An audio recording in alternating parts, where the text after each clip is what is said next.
So this video is for my financial advisor friends that are in their first few years of being a financial advisor. And it's things that I wish that I knew. And trust me, I know the feeling that you have right now. You are all in, and you should be. All in, you're excited. It's a new career. And that excitement you feel right now, I would say absolutely hold on to that. Bottle it up if you can, because the journey of a new advisor is absolutely not easy. And that excitement will carry you through the moments when you ask yourself, why am I doing this? And trust me, those moments are coming. I wanted to quit 1,000 times. Luckily, I didn't, but it's true. I all the time. What am I doing? I could go do something else. I could go get a real job, right?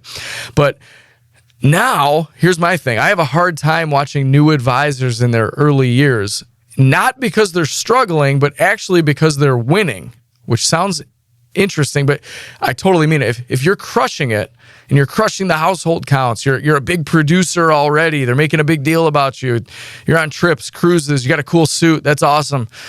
You're at the top of the chart, on top of the world. That was me, and isn't that great? It's really hard to break that feeling, and I don't want to break that feeling for you. But here's the question nobody asked me. What chart are you climbing? Because it's hard to look back after years of grinding and realize that you were climbing the wrong ladder. We've heard that analogy before. What I didn't know was that there were other ladders outside of my firm that were going to go way higher, all over the place, just not where I was, right? I just didn't know what I didn't know. But believe me, I thought I did. I thought I knew everything. You couldn't tell me anything. You couldn't tell me otherwise. I would shut it down immediately. I'd get defensive. So I am not here to tell you what to do. I'm just here to share what I wish someone had told me. I'll give you 5 things. I'm going to give you 5 mistakes. Number 1, selling to your family and friends. It feels natural at first. They know you. They trust you. You should start there. I would do that with any business. Why not tell everybody you're open, right? But here's what nobody tells you. The moment something goes wrong, and in this business, something usually goes wrong, I'm not going to say always, it's number 1, it's not just a client relationship on the line. It's other things. But this is where, and this goes deep. I'm going to try to make this quick, but this is where you also probably made it to the top of that chart. And you all know what I'm talking about. Putting your family and friends into the company's annuity and life insurance. Did your manager tell you the strings that are attached here very clearly? Does your manager even know? Just because you sold Uncle Steve a big annuity, I changed it from Uncle Bob to Uncle Steve. I talked to Uncle Steve this morning. You sold Uncle Steve a big annuity and you won a trip. It doesn't mean that is going to continue. Why did you put poor, unsuspecting Uncle Steve into the company annuity? And I know the answer to this. I'm not judging you. You did that because that is what you thought you were supposed to do. Because that is what climbing the wrong ladder looks like. Because they will call your name at the next branch meeting. And your manager, who you might look up to, just got a big override check. Ask them how much they make when you sell the company products versus a potentially more suitable option. They might actually not even know, and they certainly don't want to answer that. My larger point here is this. You sell your family and friends, and maybe others, typically bad products. You cannot move them for years because of reverse commission, if you're still working there, or a huge surrender charge if you go somewhere else. You probably didn't even know this when you started. You wanted that commission, but how is that building a sustainable business? These big producers that you see, they're not doing that anymore. They have recurring revenue, and they will say, if you don't survive, you can't help anyone. So what good is it if you aren't around? They are pushing you to keep selling that commissionable business. And you know what happens? You leave, and the producers left at your firm wait for the surrender to go away, and then they transfer it into what you should have done in the first place, and then they keep getting paid for it. Don't be the new person that does this, please. I almost want to offer up like inviting myself to go to your next team meeting, to have an open forum with your vice president, but I don't know if I have time, or I'm sure they wouldn't invite me. But anyway, mistake number 2, chasing commission. I kind of just talked about this. I'll make it quick. You need to eat. I get it. But here's what chasing commission does. It makes you transactional. and I'll take this angle on this. Clients can feel that. The advisors who last, the ones who build something real, are building recurring revenue.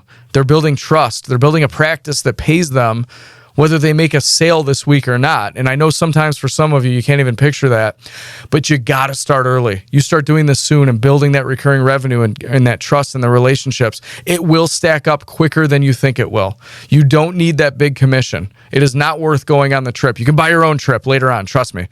But short-term thinking builds a short-term career. I'll leave that there. Number 3, not reading your contract. This one is quiet. It doesn't hurt you today. It hurts you later. Most new advisors have no idea what they actually signed. And again, I'm not judging. No one looks. They just signed. They got a job, right? But let me ask you this. Who owns your book of business? What happens if you leave? What are you actually agreeing to? Did you read it? Even if you read it and you have no idea. By the way, I would not have known any of this stuff. I just signed it. I didn't know what a prospectus was. I didn't know any of this stuff. Have an attorney read it, a family member, somebody that you look up to and respect that's not in our business. Because we want to do this before you build something you might not be able to take with you should you leave. Okay, especially if you're young. Do you actually think you're going to be at that firm for the next 40 years? It's crazy. Think of how many people your firm has hired at your age and how many of them are now 65 years old in your office, right? It's probably thousands to very few. And they will sell that as, but that's the one that made it. You could be the one that made it. That's not true. They all either went somewhere else or did something different. Take that contract, put it into Chat or Claude or whatever you're using. And I literally would write, how am I getting screwed? What happens if I want to leave this firm ever? I'm telling you, you'll be scared, you'll be shocked, and you'll learn probably all of those things. Mistake number 4, along with the contract, is who owns the client. This one gets me going. This is the one that stings because you prospected them, you met with them, you did the hard part, you built the relationships, you stayed late, you answered their phone calls, but when you go to leave, you find out that those clients were never yours. They belong to the firm. Just know this going in, not years later. And I'll stop there because I could talk for 2 hours about that. Number 5, not having a mentor, and probably outside of your office, right? Find someone who has already made the mistakes you haven't made yet. Someone who will tell you the truth when everyone else is just telling you what you want to hear. And the best investment you can make in year 1 has nothing to do with money. I would say it's finding the right person to learn from. Again, don't find them at your firm. Talking to your manager or your senior vice president or your branch manager about what you should be doing is a huge conflict. Think about that. What do those people want you to do? They want you to sell company products. When I was a manager, by the way, I was one of these. So all these questions I know I'm getting this from experience. I was paid, you ready for this? 38 times more in override on one product versus another. What do you think I was going to say if somebody asked me where they should put their uncle's money? Right? Compensation drives behavior. We also got bonuses based on you sticking around. So naturally, am I going to tell you that somewhere else makes more sense to leave, right? A new firm? Or am I going to try to get you to stick around, even maybe put production in your name to keep you alive? Okay? I wish that I could have told people that back then. So anyway, think about this. When is the last time a manager has told a good producer that they should be somewhere else? Never. So are they saying that your firm is the best possible place for every single above average advisor? All of them, right? And I say good producer because what happens is managers will come back from a meeting and say, yeah, we let that person go, and then it scares you. That person was not a good producer. Trust me, or they wouldn't have let them go, right? So they're making an example out of somebody that you are doing a better job than. Don't listen to them. Let me ask this. Wouldn't a great mentor, a leader or coach show you this? Wouldn't they tell you about it? Send you podcasts to listen to, things to read, or do they want to keep you in the dark for as long as possible? When's the last time your manager sent you this stuff? Learn about the business, learn about our industry. Super rare. So last here, just because I can't help myself, do you know that most managers get paid more on you in your first few years? There is a reason that once you hit a certain point, the management kind of lets go. By the way, it's not because you have made it, but it's because they need to find the next new person to sell company products to their natural market, right? Poor Uncle Steve. And if you sold enough Uncle Steves, they will want to make you a manager someday to show everyone else how to do it. And again, I speak from experience. So I was that new advisor. I was climbing hard. It's all I thought about. And eventually you just realize it's just not the right spot to climb. It doesn't matter. The production chart does not matter.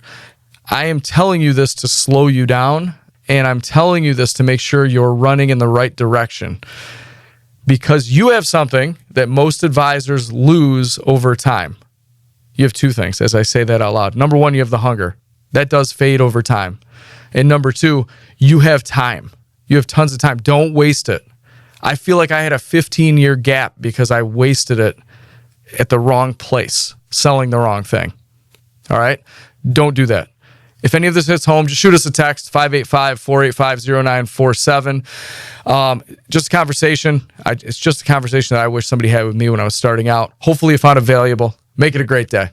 Content here is for illustrative purposes and general information only. It is not legal, tax, or individualized financial advice, nor is it a recommendation to buy, sell, or hold any specific security or engage in any specific trading strategy. All investing involves risk, including loss of principal. Results will vary. Past performance is no indication of future results or success. Market conditions change continuously. Information here is provided in part by third-party sources. These sources are generally deemed to be reliable. However, neither 6 Point Financial Partners, Private Client Services, nor RFG Advisory guarantee the accuracy of third-party sources. The views expressed here are those of 6 Point Financial Partners. They do not necessarily represent those of Private Client Services, RFG Advisory, their employees, or their clients. This commentary should not be regarded as a description of advisory services provided by 6 Point Financial Partners or RFG Advisory, or performance returns of any client. The views reflected in the commentary are subject to change at any time without notice. Securities offered by registered representatives through Private Client Services. Member FINRA SIPC. Advisory services offered by investment advisory representatives of RFG Advisory LLC, RFG Advisory, or RFG. A registered investment advisor. Private Client Services, 6 Point Financial Partners, and RFG Advisory are unaffiliated entities. Advisory services are only offered to clients or prospective clients where RFG Advisory and its representatives are properly licensed or exempt from licensure. No advisory services may be rendered by RFG Advisory unless a client agreement is in place.